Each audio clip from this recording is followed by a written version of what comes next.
everybody, ഇന്നത്തെ ക്ലാസ്സിൽ നമ്മൾ മൈക്രോബയോളജിയിൽ 3 മാർക്കിന് ചോദിക്കുന്ന ചോദ്യമായിട്ടുള്ള MMR വാക്സിനെ കുറിച്ചിട്ടാണ് ഡിസ്കസ് ചെയ്യാൻ പോകുന്നത്.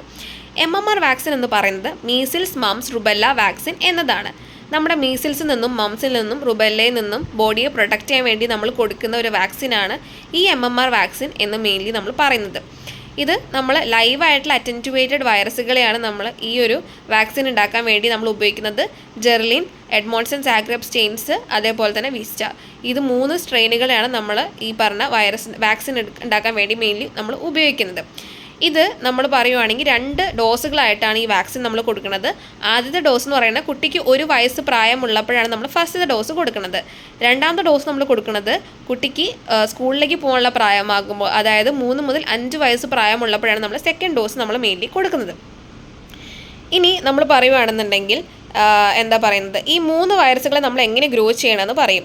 നമ്മൾ മീസിൽസിൻ്റെ വൈറസിനാണെന്നുണ്ടെങ്കിൽ നമ്മൾ മെയിൻലി നമ്മുടെ ഡിപ്ലോയിഡ് ഹ്യൂമൻ സെല്ലിലാണ് നമ്മൾ അതിനെ ഗ്രോ ചെയ്യുന്നത്. മംസിനെ ആണെന്നുണ്ടെങ്കിൽ നമ്മുടെ ചിക്കനിലേക്ക് കുത്തിവെച്ചിട്ടാണ് ഗ്രോ ചെയ്യിപ്പിക്കുന്നത്.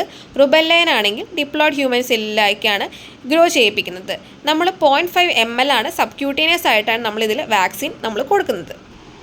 ഇനി പറയും, നമ്മൾ എന്തിനാണ് ഈ 2 ഡോസുകളായിട്ട് കൊടുക്കുന്നത്, അതിൻ്റെ ഒരു അഡ്വാൻറ്റേജസ് എന്താണെന്നാണ് ചോദിക്കുന്നത്. സാധാരണ കേസുകളിൽ നമ്മൾ ഒരൊറ്റൊരു ഡോസ് കൊടുത്താൽ എല്ലാവർക്കും കംപ്ലീറ്റ് ആയിട്ടുള്ള പ്രൊട്ടക്ഷൻ കിട്ടണമെന്നില്ല.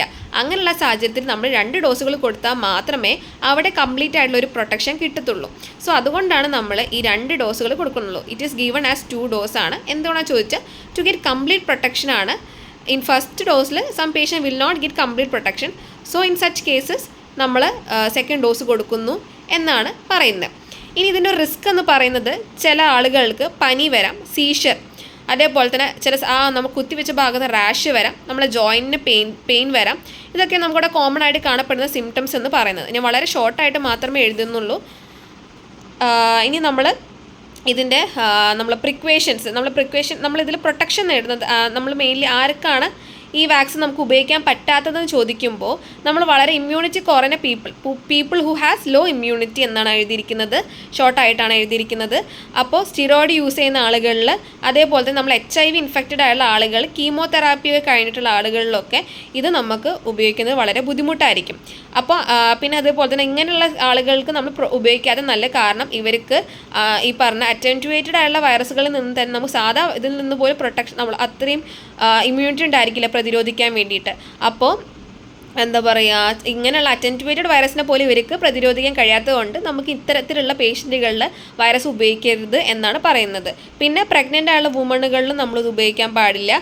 അതേപോലെ തന്നെ ഇപ്പോൾ ബ്ലഡ് ട്രാൻസ്ഫ്യൂഷൻ കഴിഞ്ഞിട്ടുള്ള ആളുകളിലും നമ്മൾ ഈ പറഞ്ഞ വാക്സിൻ നമ്മൾ ഉപയോഗിക്കരുത് എന്നാണ് പറയുന്നത്. സോ നമ്മൾ MMR വാക്സിൻ ചോദിക്കുമ്പോൾ എന്താണ് MMR വാക്സിൻ, അതേപോലെ തന്നെ 0.5 ml ആണ് കൊടുക്കുന്നത്, 2 ഡോസുകളെ കാര്യങ്ങൾ പറയുക. പിന്നെ നമ്മൾ ഏതൊക്കെയാണ് എഡ്മോൺസൺ സാഗ്രബ് സ്ട്രെയിൻ, വിസ്റ്റാർ, അതേപോലെ തന്നെ മറ്റ് ജെർലിനും പറയണം. പിന്നെ എന്തിനാണ് 2 ഡോസ് കൊടുക്കുന്നത്, ഇനി ആരിലൊക്കെയാണ് നമ്മൾ ശ്രദ്ധിക്കേണ്ടത്, ഇതിൻ്റെ സിംറ്റംസ് ഒക്കെ, എന്തിനു ശേഷം ഉണ്ടാവുന്ന സൈഡ് എഫക്ട്സ് എന്തൊക്കെയാണ് എന്ന കാര്യങ്ങളൊക്കെ നിങ്ങൾ ഈ ഒരു ചോദ്യം ചോദിക്കുമ്പോൾ ഉൾപ്പെടുത്താൻ മറക്കരുത് കേട്ടോ.